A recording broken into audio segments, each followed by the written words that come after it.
Bienvenidos a Ciencia Mágica, un espacio donde conocer los poderes esenciales que se guardan en la ciencia.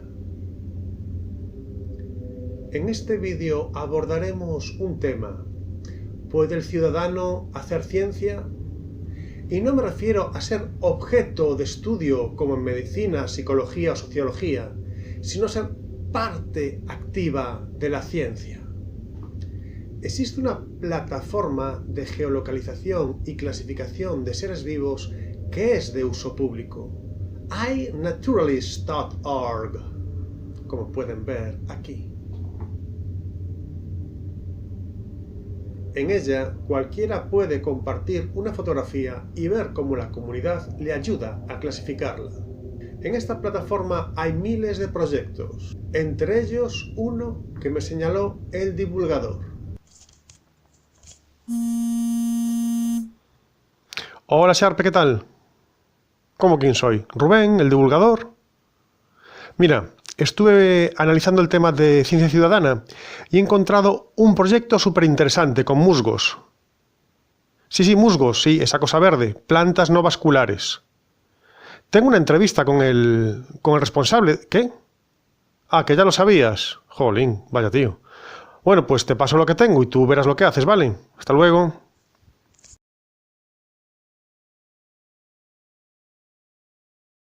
Bueno, estoy con Rafa Medina, que es profesor del Departamento de Biología de Augustana College, Illinois. ¿Es así? Efectivamente. Perfecto. Bueno, para ubicar a los espectadores, tú eres biólogo Ujú. y el tema que nos ha puesto en contacto es un proyecto sobre musgos. Y entonces la primera pregunta es: ¿qué es un musgo y por qué es importante estudiarlo? Muy bien, pues los musgos son plantas, ¿vale? Porque muchas veces se confunden con organismos que no son plantas, como los líquenos o las algas, así que empezamos diciendo que son plantas, pero son un tipo de plantas especiales, lo que llamamos plantas no vasculares. Hoy en día la idea que tenemos sobre cómo evolucionaron las plantas, con los datos más recientes, nos indican que una vez evolucionaron, y esto pudo pasar hace 400 millones de años o incluso antes, de forma muy temprana se dividió en dos ramas. Por una parte, las plantas vasculares, que son la mayoría de las que hoy asociamos a la palabra planta, en general organismos grandes que tienen su propio sistema circulatorio, por así decirlo, su propia forma de distribuir agua por dentro, y que se especializaron eso, en ser grandes, por así decirlo.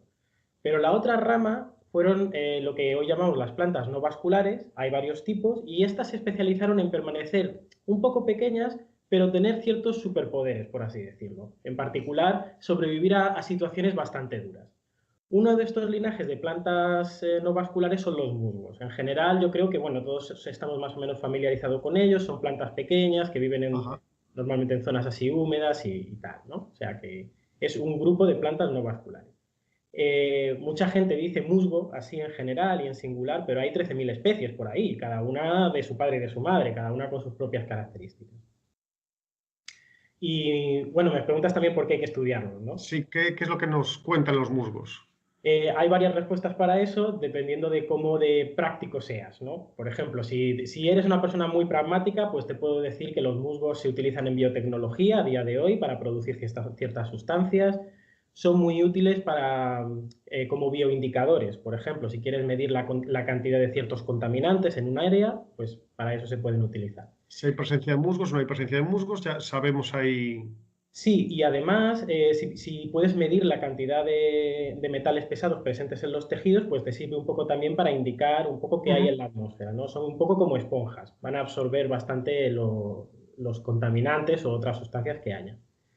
Desde otro punto de vista, son fundamentales para lo que llamamos los servicios ecosistémicos, ¿no? Es decir, todas las cosas que los ecosistemas hacen por nosotros.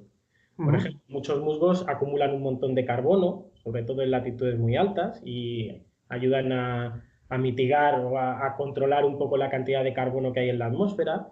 Hay otros que son esenciales para evitar la erosión del suelo en zonas áridas, y en los bosques pues ayudan mucho a acumular agua, a mantener los ciclos de nitrógeno y fósforo, etc. Lo que pasa es que a mí por lo que me interesan es por el punto de vista evolutivo, ¿no? Me interesa saber cómo evolucionaron y cómo son de distintos respecto a las plantas vasculares, no simplemente por aprender. O sea, lo que llamamos investigación básica.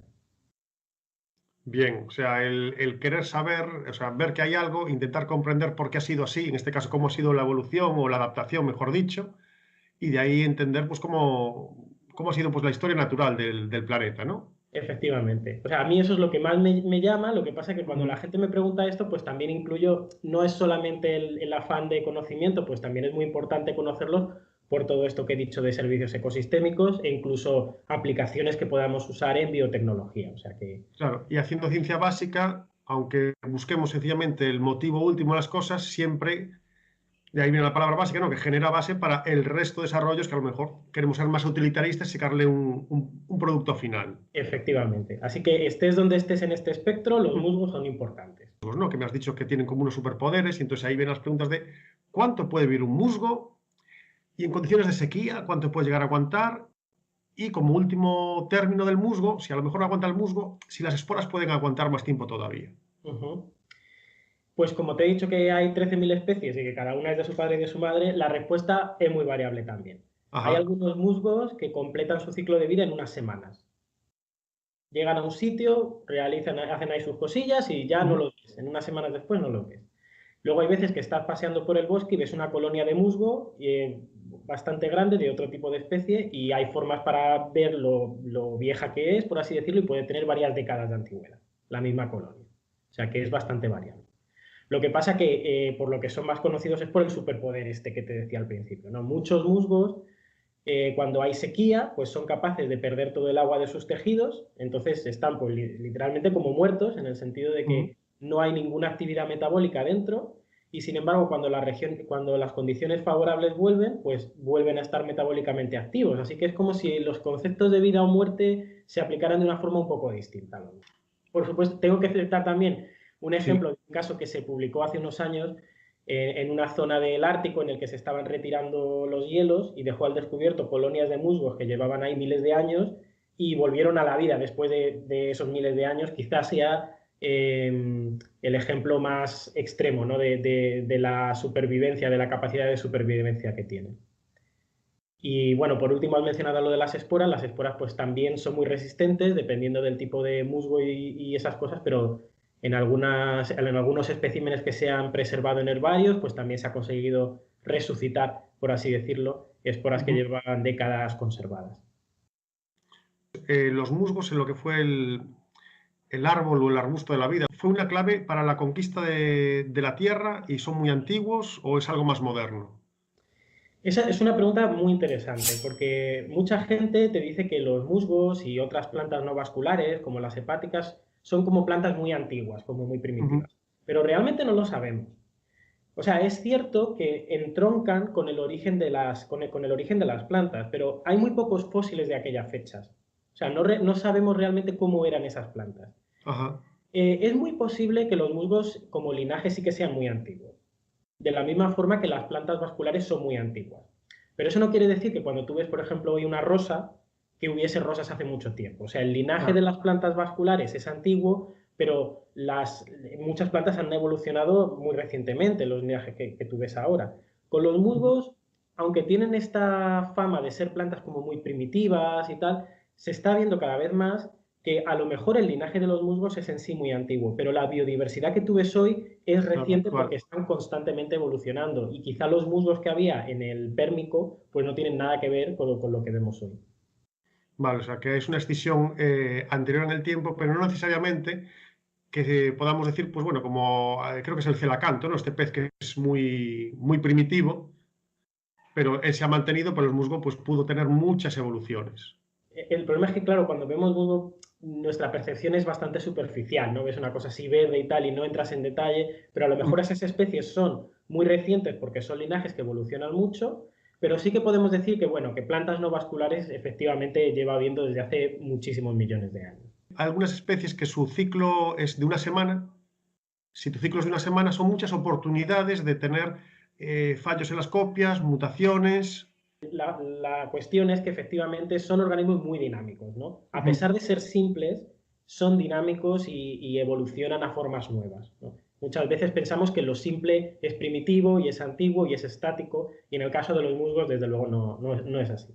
¿Cómo se te ocurrió a ti implicar a los ciudadanos en esta búsqueda? O sea, ¿cuál es la ventaja? ¿Cuál es el motivo primordial?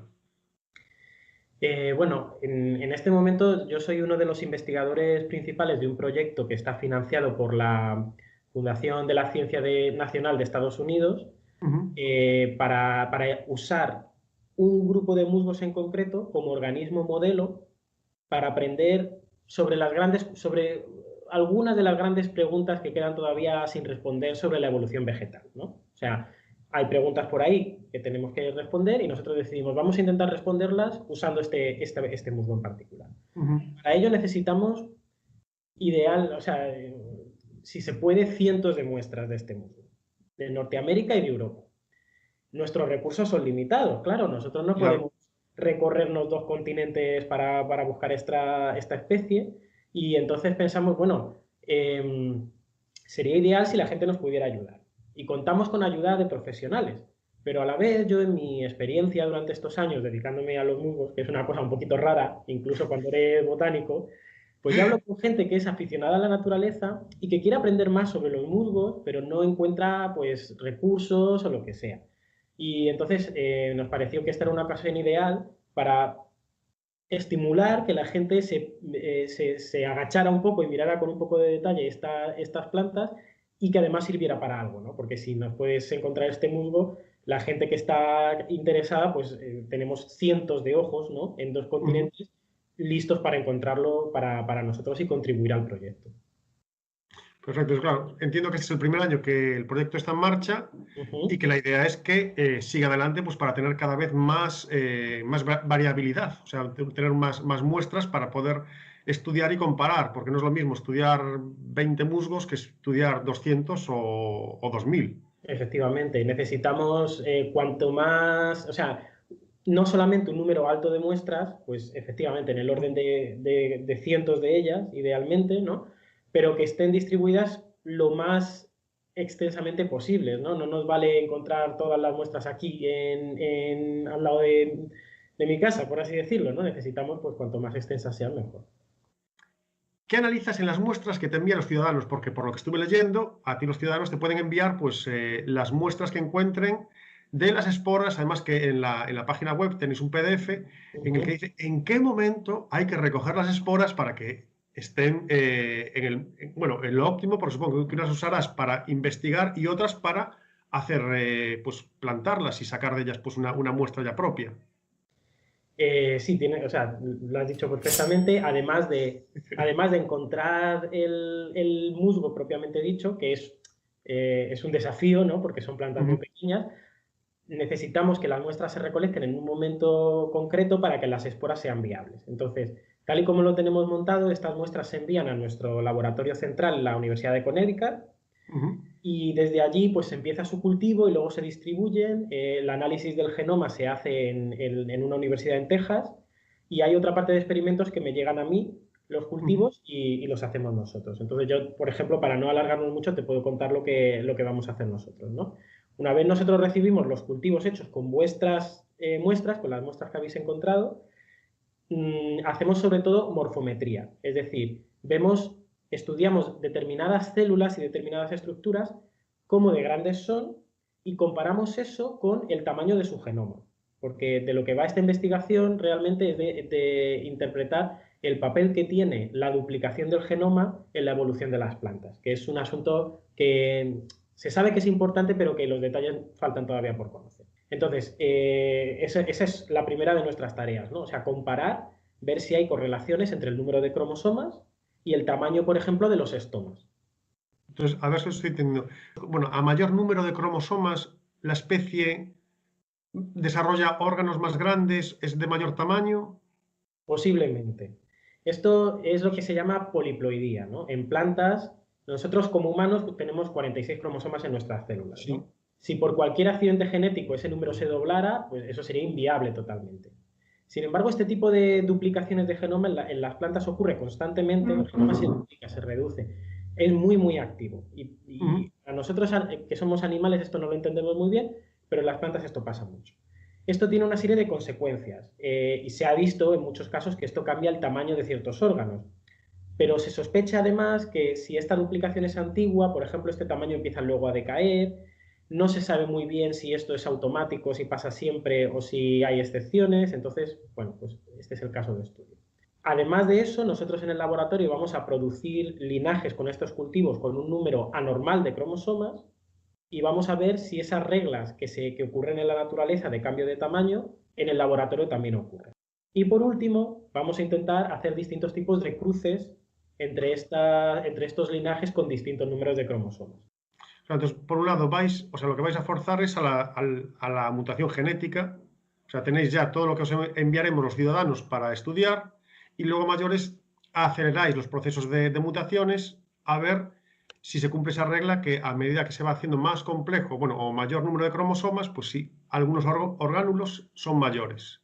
Sí, más o menos, no sé si sería muy propio decir que cambiar el número de cromosomas es una mutación en sí misma, pero bueno, es una alteración del genoma y queremos ver cómo... Vamos a decir la alteración, sí, sí, sí.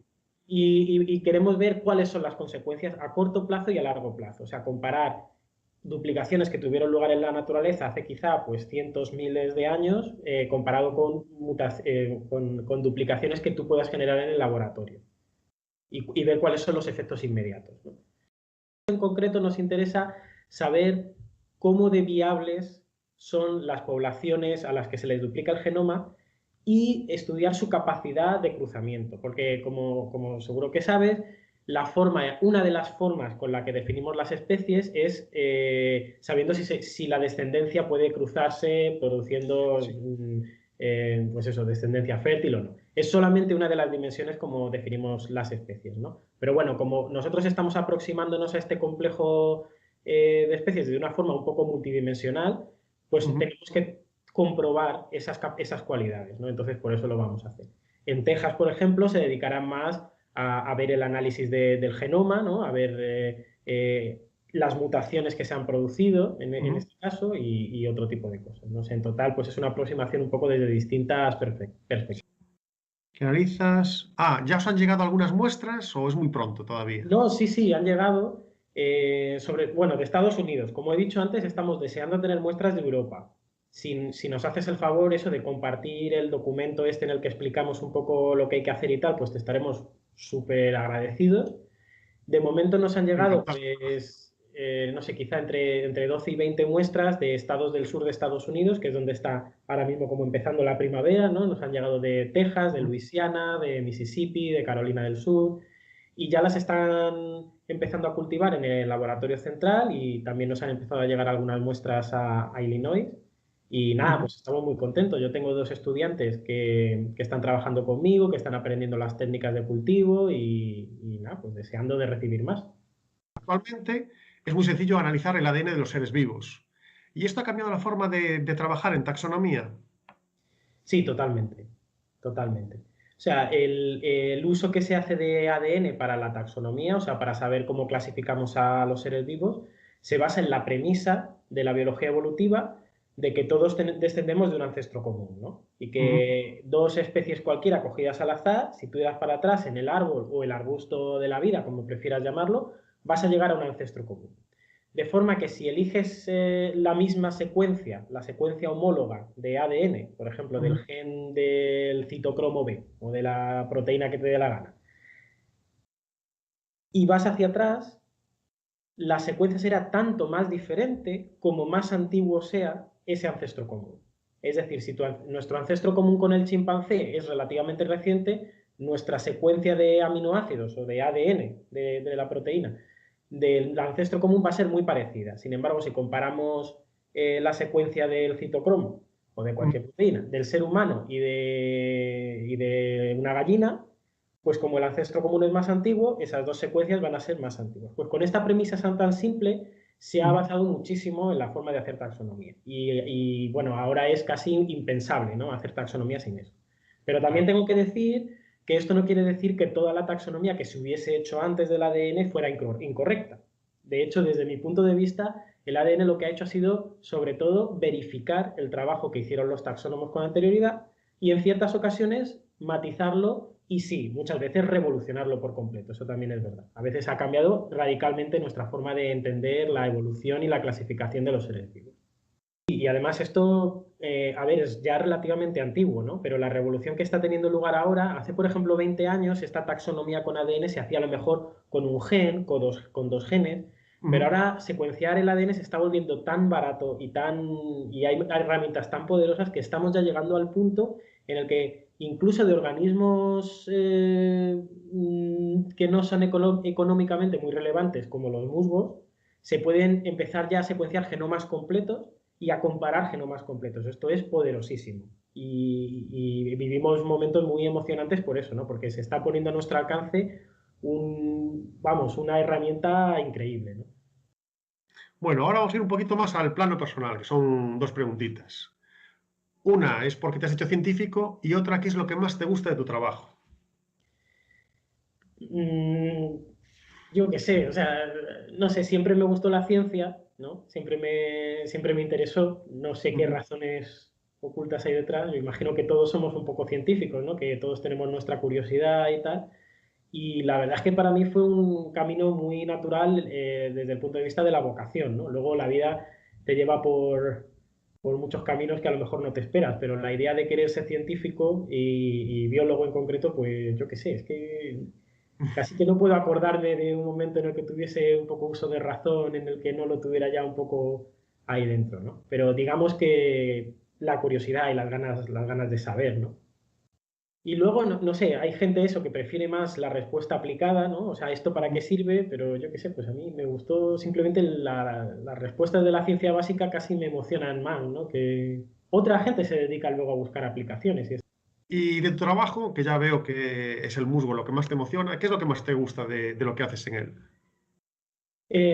Bueno, como todos los trabajos, pues hay momentos pues muy estresantes y tal, ¿no? Pero a mí lo que más me gusta son pues cuando consigues, después de mucho trabajo y trabajo tedioso a veces, de recopilar Ujú. datos y frustrante porque tienes que repetir mucho, pero cuando consigues alguna de estas respuestas, pues mira, ahora tenemos datos de que esto fue así o de que estas especies divergieron hace tanto tiempo, lo que sea.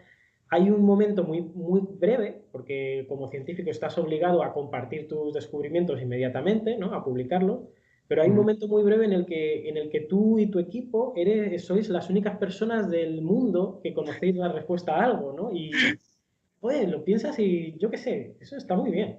O sea, Sí, sí, sí, se tiene hace que ser que... muy agradable, la verdad.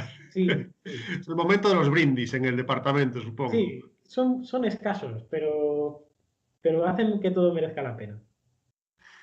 Oye, pues genial, genial. Muchas gracias por las respuestas, todas a las preguntas que te he realizado. Muchas gracias. Siem- Y bueno, pues si hacéis el favor eso de compartir los enlaces y la información con tu público y tus Ujú. lectores, tus oyentes y eso, pues nosotros encantados. Cualquier pregunta que tengáis, me podéis escribir un correo, contactar por Twitter o por el iNaturalist este, el iNaturalist, y yo Ajá. encantado de, no sé, de además de esperar vuestras muestras, pues de que la gente se interese pues por este grupo de plantas que normalmente pasan muy desapercibidas. Y nada, dar difusión al mundo del musgo, que de todos los verdes que existen en el mundo, a mí el del musgo me alucina. Ese y el de algún tipo de alga. Es agradable mirar para ello.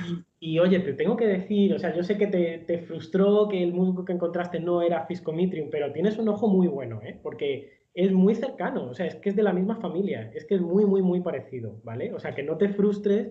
Y el Ajá. problema, o sea, en Estados Unidos yo creo que es más mala hierba, está un poco en todas partes.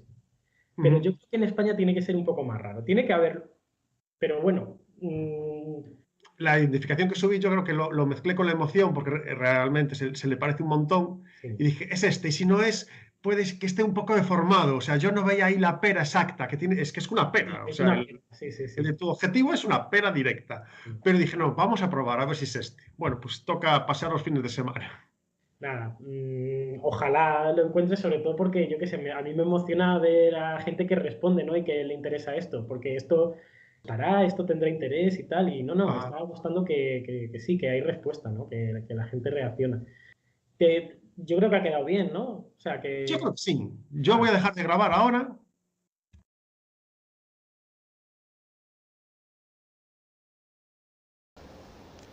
Hola, buenas, soy el divulgador y estoy aquí en medio de un jardín buscando musgo, en concreto el Fiscomitrium piriforme, que es el musgo objetivo del proyecto FiscoHunt que lleva Rafa Medina. Pues bueno, me he traído, como recomiendan en su díptico, una lupa y a ver qué es lo que encuentro.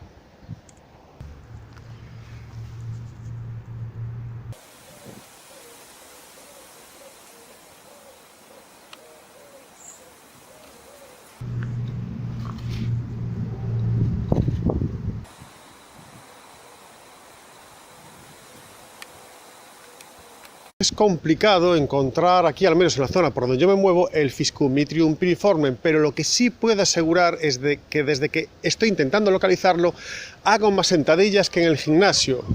Si quieres hacer deporte y ciencia ciudadana, ir en busca del Fiscomitrium piriforme es una buena forma. En los comentarios de este vídeo dejo el enlace al tríptico de este proyecto. En él se explica cómo identificar al Fiscomitrium, cómo informar de su localización, cómo recoger la muestra y cómo enviarla con las instrucciones concretas para aquellas personas que no residan en los Estados Unidos. Y con esto me despido. Voy a ver si el divulgador ha tenido suerte y ha encontrado una muestra para enviar al proyecto. Hasta la próxima.